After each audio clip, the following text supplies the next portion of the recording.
Hello. I'm here to talk to you about something today, which, for reasons best known to itself, the mainstream media doesn't really seem very interested in talking about, called the National Defense Authorization Act.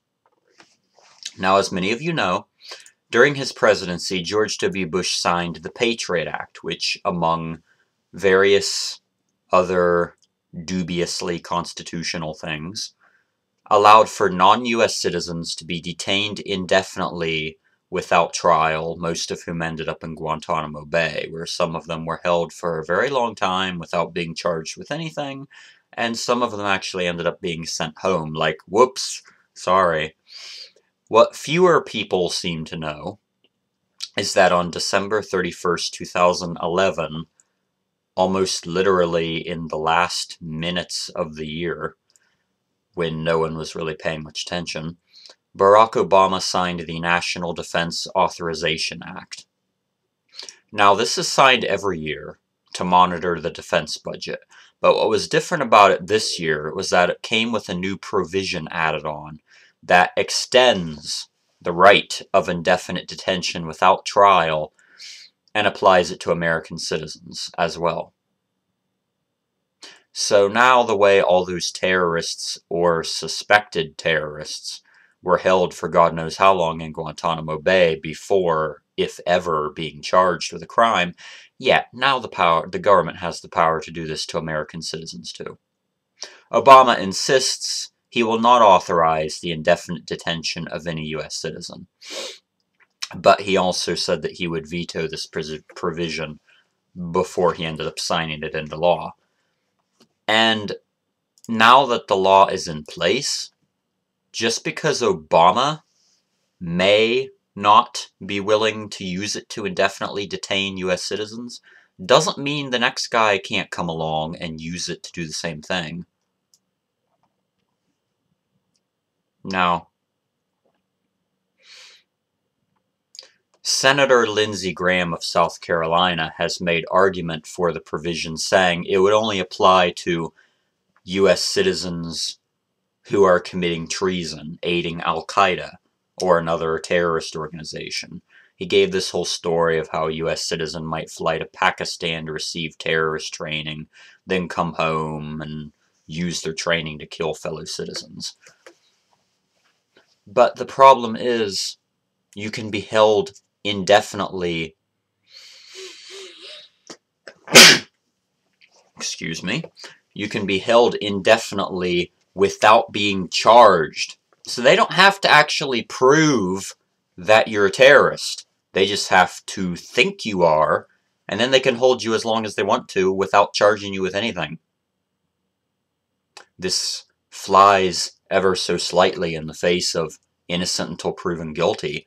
That's supposed to be one of the cornerstones of the U.S. justice system. And another supporter of the National Defense Authorization Act, Representative Tim Griffin, stated in the Daily Caller, quote, Section 1022's use of the word requirement also has been misinterpreted as allowing U.S. citizens to be detained, but this provision does not in any way create this authority. This provision must be read in the context of Section 1022's purpose, which is reflected in its title and relates solely to military custody of foreign terrorists. The term requirement does not mean that detention of U.S. citizens is optional under this provision.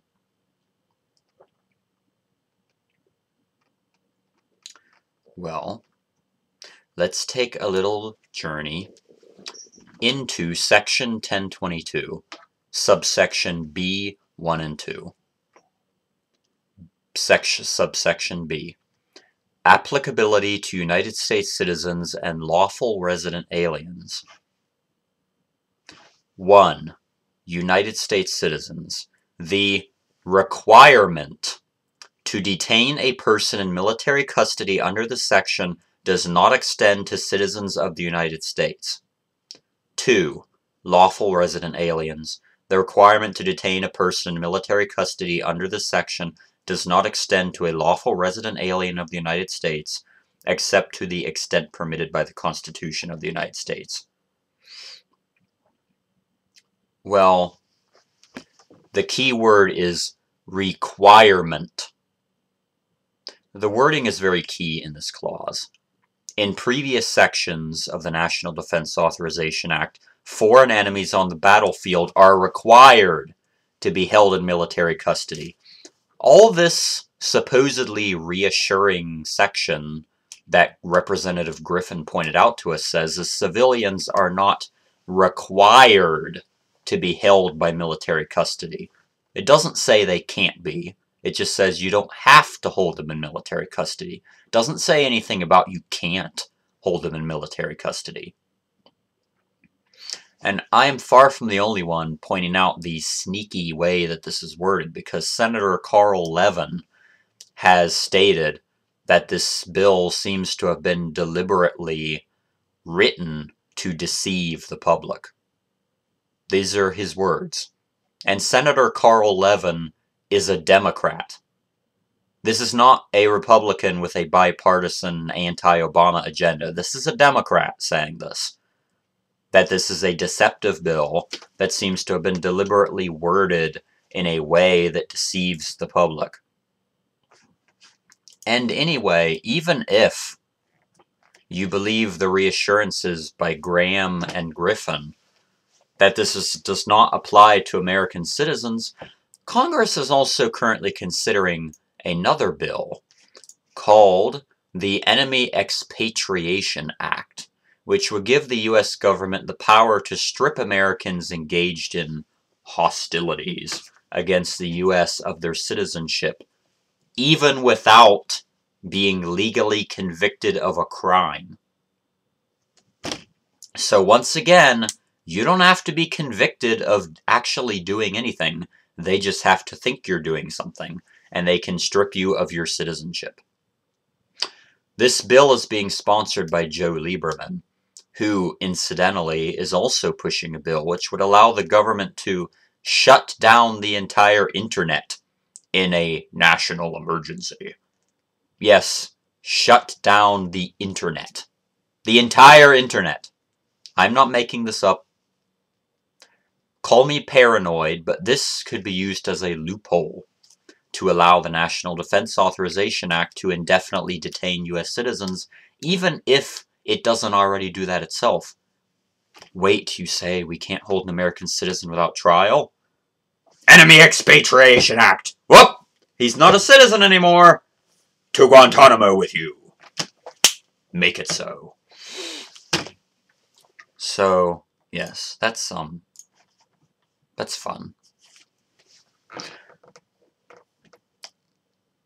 The bill gives the U.S. government the power to strip Americans of their citizenship without being convicted of being hostile against the United States, defined as engaging in or purposefully supporting hostilities against the United States. Legally, the term hostilities means a conflict subject to the laws of war. But, just as an example, since the Occupy Wall Street movement began, some conservatives have been trying to paint the protesters as terrorists. And if they managed to get a political protester painted as a terrorist, then they would be subject to this. They could be stripped of their citizenship and held indefinitely without trial for supposedly being hostile to the United States. The new section also makes no reference to being convicted.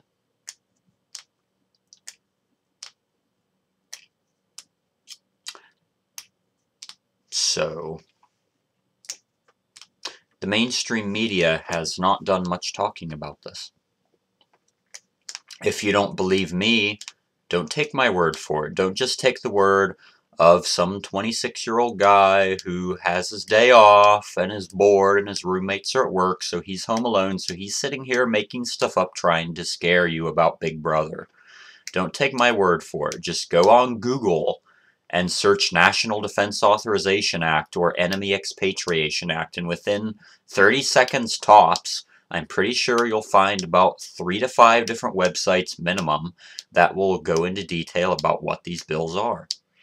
Be proactive. Don't count on the media to fairly distribute relevant information to you, because the mainstream media, going to let you in on a little secret here, the mainstream media is more concerned about Kim Kardashian's divorce than it is about the government gaining the right to indefinitely hold American citizens without charging them with a damn thing.